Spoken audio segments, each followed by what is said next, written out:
वट सावित्री का व्रत भूल से भी नहीं करें। 5 महिलाएं, नहीं तो पूरा जीवन बर्बाद हो जाएगा। और कहा जाता है कि वट वृक्ष की पूजा के दौरान सुहागन महिला कोई भी गलती कर देती है तो इसका सीधा प्रभाव उनके बच्चों और पति पर देखने को मिलता है। यानी कि सुहागन को वट सावित्री व्रत के दौरान कोई भी ऐसी गलती नहीं करनी है जो कि आज के वीडियो में हम बताने वाले हैं। भक्तों, वट सावित्री का व्रत ऐसी महिलाएं गलती से भी न रखें, अन्यथा आपकी संतान की मृत्यु हो सकती है, पति पर भारी संकट आ सकते हैं, उल्टा आप पाप के भागीदार बन सकते हैं। यह महिलाएं वट सावित्री का व्रत से रहे दूर। यह सबसे बड़ा घोर पाप माना जाता है। दोस्तों, आज के इस वीडियो हम आपको 2025 में पड़ने वाली वट सावित्री पूजा के बारे में संपूर्ण जानकारी देने जा रहे हैं। जैसे कि इस साल यानी साल 2025 में वट सावित्री का व्रत कब रखा जाएगा, इसकी पूजा का शुभ मुहूर्त क्या है, पूजा विधि क्या रहने वाली है और इस दिन आपको क्या खाना चाहिए एवं क्या नहीं खाना चाहिए, कौन सी चीज है जो हमें दान में देना चाहिए और कौन सी चीजें हैं जिसका दान हमें भूल से भी नहीं करना चाहिए। साथ ही हम जानेंगे कि वह कौन सी महिलाएं हैं जिनको वट सावित्री पूजा का व्रत गलती से भी नहीं रखना चाहिए, एवं यह भी जानेंगे कि वट सावित्री की पूजा आपको कैसे करनी है।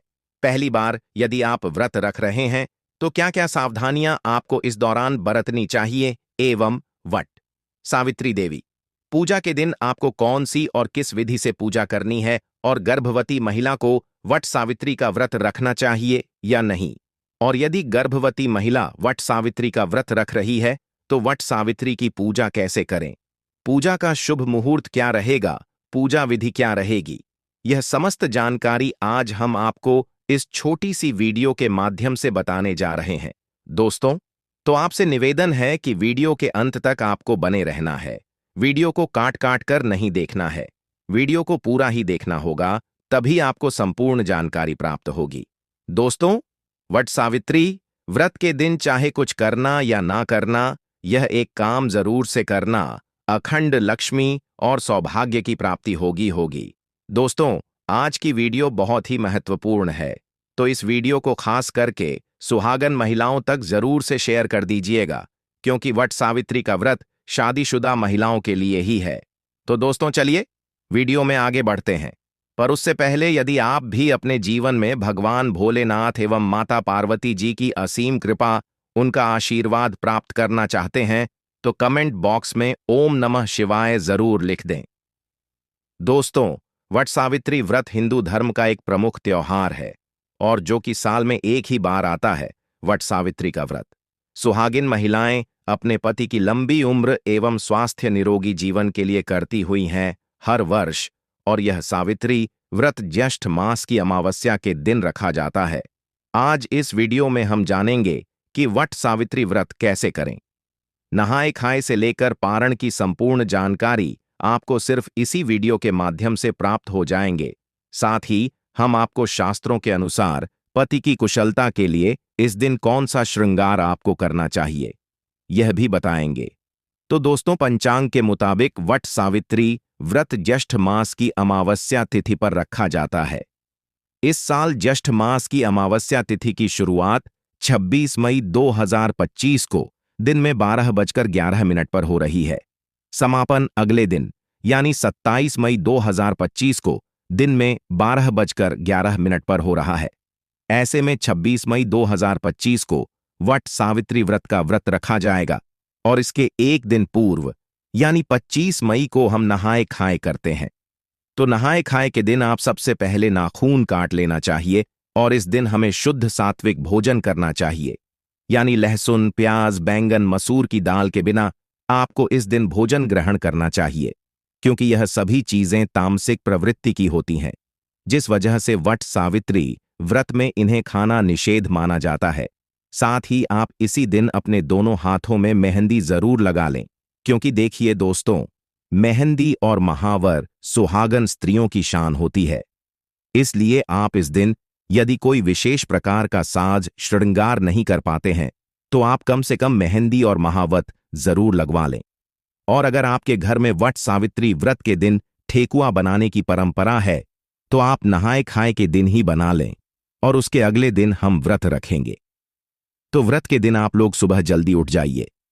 सुबह जल्दी उठकर स्नान कर लीजिएगा और इस दिन हमें लाल पीला वस्त्र पहनकर ही पूजा करनी चाहिए। आपके पास नई साड़ी है तो आप लोग नई साड़ी पहन लीजिए। आप अगर शादी का जो भी साड़ी पहनना चाहती हैं तो वह भी पहन सकती हैं। और चूड़ी आप लोग एक डब्बा नया जरूर खरीद लीजिए। कपड़े शादी में पहने हुआ भी पहन सकती है, लेकिन चूड़ियां आप अपने लिए एक नया जरूर से ले लीजिएगा। और उस दिन 16 श्रृंगार किया जाता है तो आप अपना सिंदूर से मांग भर लेना और गले में मंगल सूत्र पहने, पैरों में पायल बिछुआ हुआ और महावर जरूर लगाएं। और जो शादी का चुनरी रहता है वह ओढ़कर ही हमें उस दिन पूजा करनी चाहिए।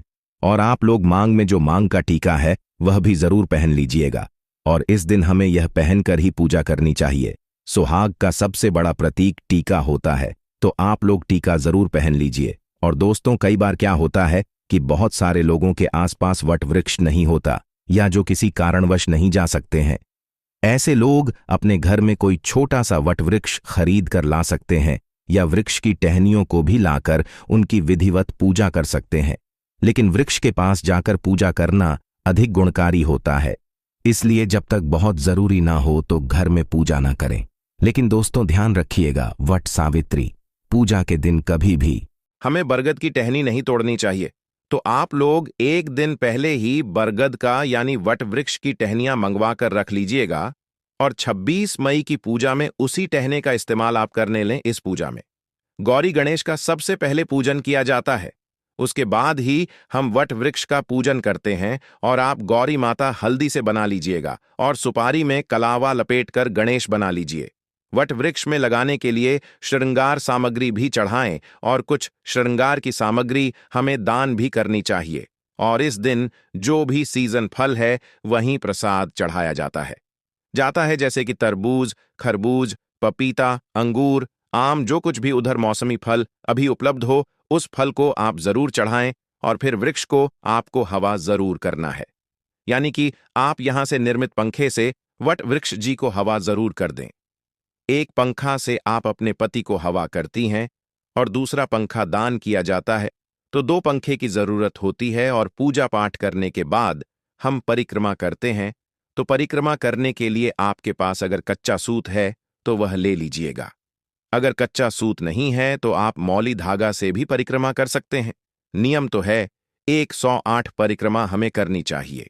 अगर 108 आप करने में सक्षम हैं तो 108 कीजिएगा, नहीं तो आप अपनी शक्ति अनुसार 11 बार, 21 बार या 51 बार भी परिक्रमा कर सकते हैं। और परिक्रमा करते समय में आप लोग ध्यान दीजिएगा, अगर आपका धागा मान लीजिए खत्म हो जाए फिर भी आप यह परिक्रमा रोकना नहीं है। धागा खत्म हो जाए तो आप वहीं धागे को बांधकर परिक्रमा करते रहे। और परिक्रमा करने के लिए आप अपने हाथ में चला ले लीजिएगा, क्योंकि परिक्रमा करते समय में हम भूल जाते हैं कि हम कितनी बार परिक्रमा की है। इसीलिए आप लोग चना ले लीजिएगा और सिंदूर ले लीजिएगा। बट वृक्ष में लगाने के लिए और सुहाग की सामग्री हमें जरूर चढ़ाना चाहिए। तो आप सुहाग की सामग्री में चूड़ियां, सिंदूर, बिंदी यह भी चढ़ा सकते हैं। और मान लीजिए 16 श्रृंगार सामग्री चढ़ाना चाहते हैं तो वह भी चढ़ा सकते हैं। और कुछ न कुछ आप लोग दान करने के लिए भी जरूर चढ़ाएं। और आपको पूजा कर लेनी है। पूजा करने के बाद गणपति पूजन भी किया जाता है। तो आप लोग जब पूजा कर लीजिएगा, घर आ जाए, उसके बाद आप लोग लौटी का पूजन कीजिएगा।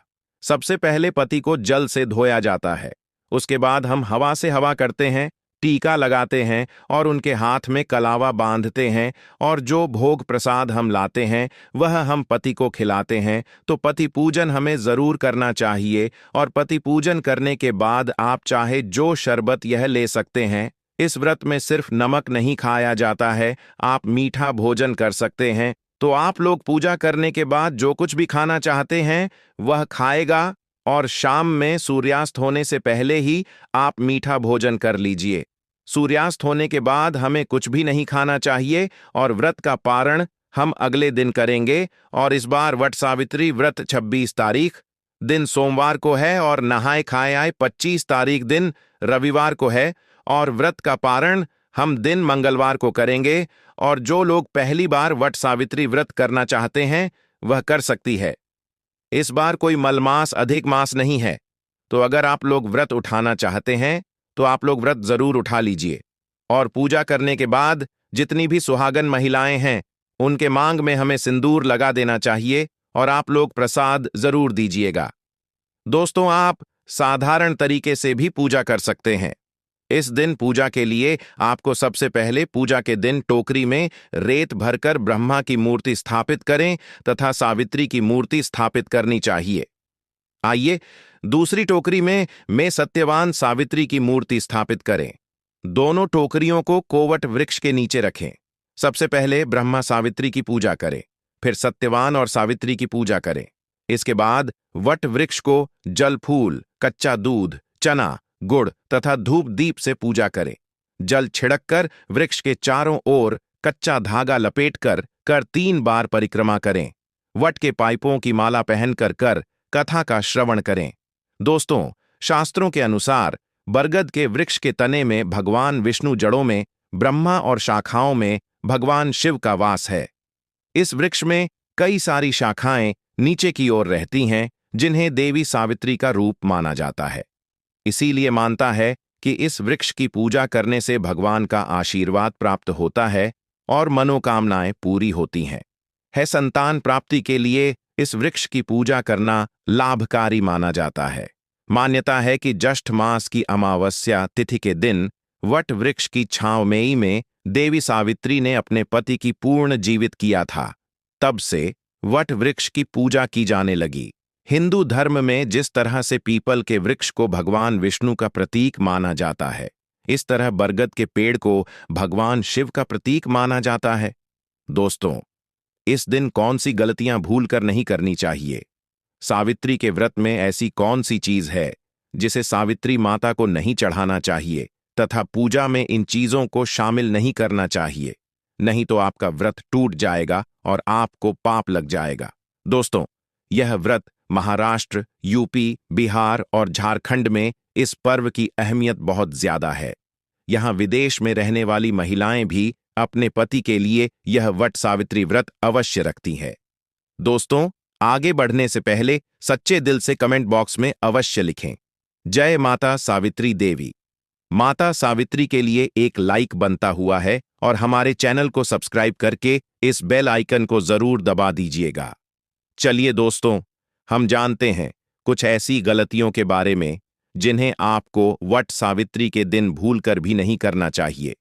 वट सावित्री व्रत में काले और सफेद रंग के कपड़े बिल्कुल भी ना पहने, क्योंकि काला रंग अशुभता का प्रतीक होता, वहीं सफेद रंग विधवा या शोक का प्रतीक होता है।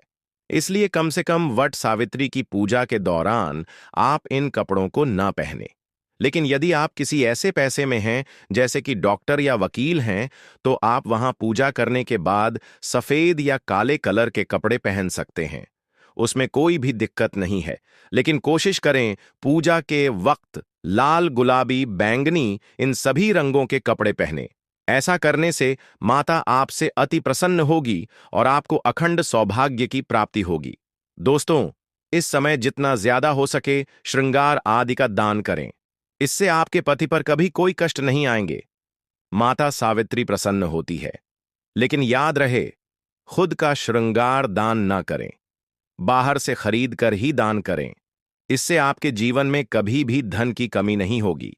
वहीं शास्त्रों के अनुसार माना जाता है कि वट सावित्री व्रत में व्रतधारी को नमक का सेवन नहीं करना चाहिए एवं घर में किसी भी व्यक्ति को मांस, मदिरा का सेवन नहीं करना चाहिए।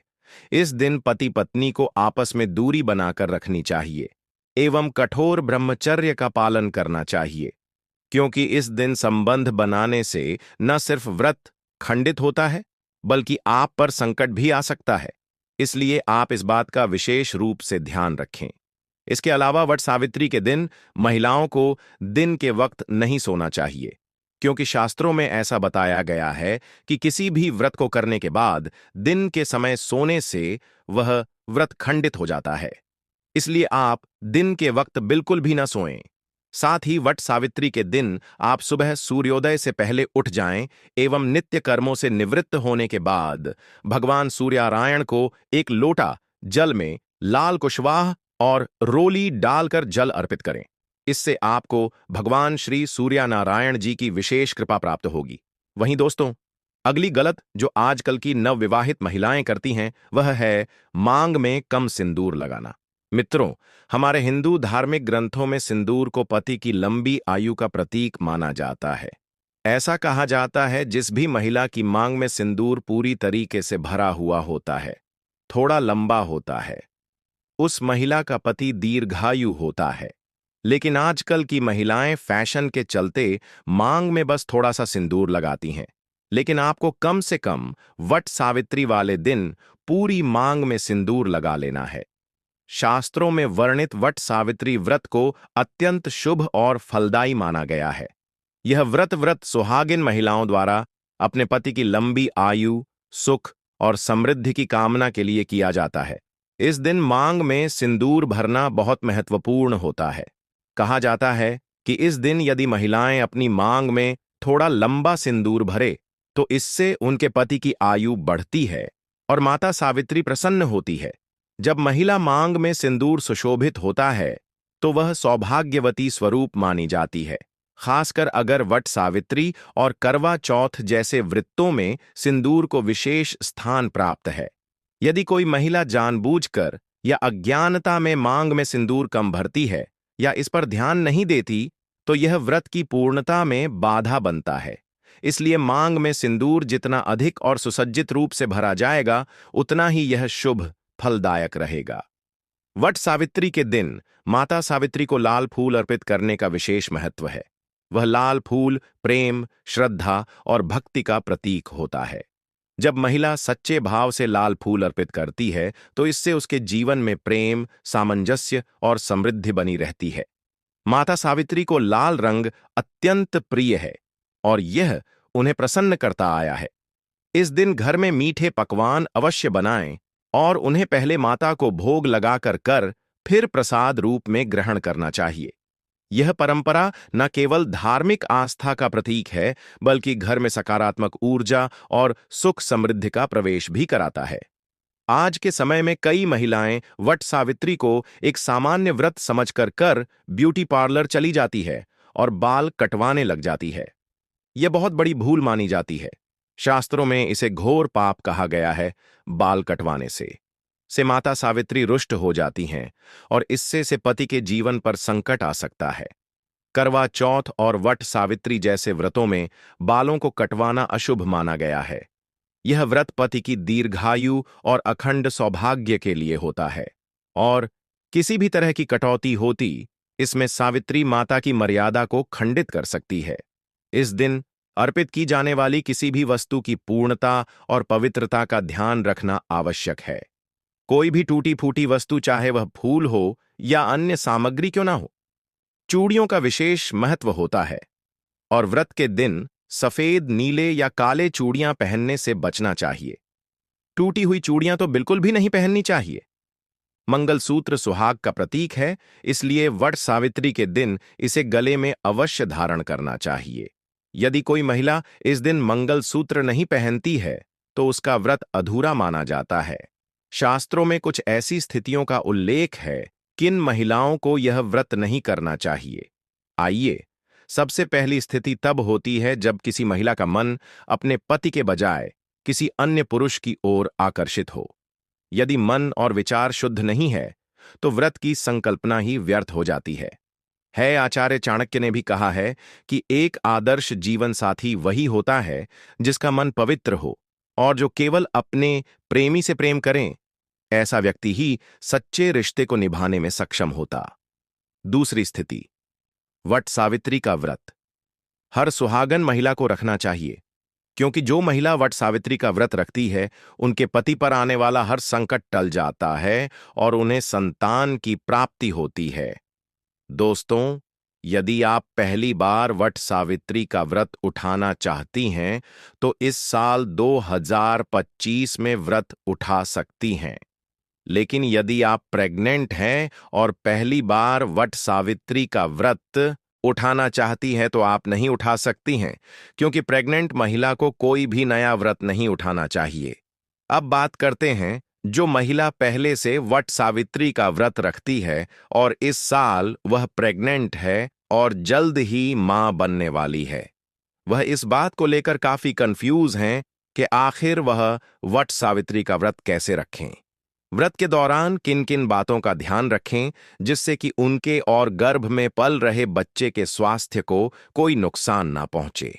तो चलिए दोस्तों, आपको इस वीडियो में बताते हैं कि जो महिला प्रेग्नेंट है वह इस साल वट सावित्री का व्रत कैसे रखें और किन बातों का ध्यान रखें। यदि आप प्रेग्नेंट हैं और व्रत रखना चाहती हैं तो रख सकती हैं। यदि आप पहले से वट सावित्री का व्रत रखती हैं और इस साल आप प्रेग्नेंट हैं और आप वट सावित्री का व्रत रखना चाहती हैं तो भी आप रख सकती हैं। यदि आप पहले से व्रत रखती आ रही हैं तो लेकिन ध्यान रहे कि आपको अपने बच्चे का ख्याल पहले रखना है। व्रत बाद में आप देख लें कि आपकी हेल्थ कैसी है, क्या आप व्रत रख पाएगी। यदि रख पाएगी तो ही रखें। अब बात कर लेते हैं कि यदि प्रेग्नेंट महिला वट सावित्री का व्रत रख रही है तो किन किन बातों का ध्यान दें। यदि आप भी सुहागन हैं और वट सावित्री का व्रत रखने वाली है तो इस वीडियो को लाइक करके, चैनल को सब्सक्राइब करके कमेंट में जय मां सावित्री जरूर लिखें और इस चैनल को सब्सक्राइब जरूर से कर लें, क्योंकि वट सावित्री व्रत से जुड़ी हुई हर जानकारी आपको इस चैनल पर सबसे पहले मिलेगी। तो इस चैनल को सब्सक्राइब जरूर करें। दोस्तों, आप वट सावित्री का व्रत निर्जला ना रखें। वैसे तो महिलाएं वट सावित्री का व्रत निर्जला रखती हैं, वह दिन भर पानी तक नहीं पीती है, लेकिन गर्भवती महिलाओं को इस तरह की गलती नहीं करनी चाहिए। आपको अपने बच्चे का ध्यान रखना चाहिए, इसलिए आप निर्जला व्रत रखने से बचें और बीच बीच में पानी पीते रहे, फलाहार करती रहे। गर्भवती महिलाओं दिन भर खाली पेट या भूखा ना रहे। वट सावित्री व्रत के दौरान गर्भवती महिलाएं फलाहार का सेवन कर सकती हैं, जूस पी सकती है। इससे शरीर को जरूरी पोषण मिलेगा और गर्भवती महिलाओं को किसी भी तरह की परेशानी नहीं होगी। साथ ही आपके बच्चे को कोई नुकसान नहीं होगा। व्रत खोलने के बाद गर्भवती महिलाएं अन्न ग्रहण कर सकती हैं। गर्भवती महिलाओं को अपने खान पान का ध्यान रखना बहुत ही जरूरी होता है। आप पूजा पाठ व्रत सब कुछ करेगी जैसे हर सुहागन महिलाएं करेगी, वह सभी कार्य आप कर सकती हैं। केवल आप वट वृक्ष के फेरे नहीं लगा सकती हैं, क्योंकि आप गर्भवती हैं और एक साथ दो लोग फेरे नहीं लगा सकते। इसलिए ध्यान रखें कि गर्भवती महिलाएं इस दिन व्रत रख सकती हैं, लेकिन वट वृक्ष की परिक्रमा नहीं कर सकती। आप पूजा में भाग ले सकती हैं और पूरी विधि विधान से पूजा कर सकती है। तीसरी स्थिति तब होती है जब कोई महिला अपने पति के साथ 7 फेरे लिए बिना साथ रह रही हो। शास्त्रों के अनुसार वट सावित्री व्रत पति पत्नी के पवित्र बंधन के लिए है और 7 फेरे इसके लिए अनिवार्य माने गए हैं। बिना विवाह के ऐसे रिश्ते इस व्रत की पवित्रता को कलंकित करते हैं। अगर पति पत्नी के बीच लंबे समय से विवाद चल रहा हो और तलाल स्थिति बन रही हो तो ऐसे समय व्रत रखना अनुचित माना जाता है। वट सावित्री का व्रत प्रेम और समर्पण का प्रतीक है। यदि जीवन में नफरत और तनाव रह गया है तो पहले आपसी रिश्तों को सुधारें और फिर व्रत का संकल्प लें। यह व्रत हृदय की शुद्धता और निष्ठा की मांग करता है। व्रत के दिन सुहाग की किसी भी सामग्री को किसी अन्य महिला को पहनने के लिए देना अशुभ माना जाता है। आजकल महिलाएं अक्सर एक दूसरे के गहने पहन लेती हैं, लेकिन इस दिन अपनी चूड़ियां, बिछुए हुए मंगल सूत्र, सिंदूर जैसी चीजें से किसी और को देना वर्जित है। इससे पति के जीवन पर संकट आ सकता है। यह महिलाएं वट सावित्री का व्रत से रहे दूर, यह सबसे बड़ा घोर पाप माना जाता है। महिलाएं ऐसी गलती कभी ना करें। तो चलिए जानते हैं। भक्तों, शास्त्रों के अनुसार जो लोग अधूरी शादी करते हैं वह शास्त्र का अपमान करते हैं। अधूरी शादी जैसे कि कोर्ट मैरिज और शादी के बिना ही संतान की उत्पत्ति कर देना सबसे बड़ा पाप है। ऐसे में वट सावित्री का व्रत ऐसे लोगों को अपने पति के लिए कभी नहीं रखना चाहिए, क्योंकि आपने हिंदू रीति रिवाजों के अनुसार 7 शादी नहीं किए हैं। और वही बिन शादी के जब ऐसे लोग साथ में रहते हैं तो समाज में ऐसा रिश्ता कलंकित होता है। इसीलिए वह स्त्री किसी भी धार्मिक कार्य में तभी शामिल हो सकती है जब वह अग्नि के साथ में फेरे लिए होते हैं। ऐसी शादी को ही शास्त्रों में सर्वश्रेष्ठ माना जाता है। ऐसे में अगर आपकी अधूरी शादी है तो आप वट सावित्री का व्रत कभी ना करें। आपके ऐसा करने से सावित्री मैया का अपमान माना जाएगा और आपको पाप लग सकता है। भक्तों, शास्त्रों के अनुसार इस व्रत को सच्चे मन से रखना चाहिए। अगर कोई महिला शौक में यानी दिखावे से इस व्रत को रखती है तो उसके पति या संतान की मृत्यु या उन पर कष्ट आ सकते हैं। सच्ची श्रद्धा के साथ वट सावित्री का व्रत रखना चाहिए। इस व्रत के सफल होने से पति की लंबी आयु और संतान सुख की प्राप्ति होती है। संतान को कष्ट कभी नहीं आते। सावित्री मैया करती है, रक्षा घर परिवार होता है खुशहाल। वट सावित्री का व्रत करने से सैकड़ों यज्ञों का फल की प्राप्ति होती है। परिवार में सुख, समृद्धि, धन की प्राप्ति होती है। वट सावित्री का व्रत से सभी मनोकामनाएं होती हैं पूरी।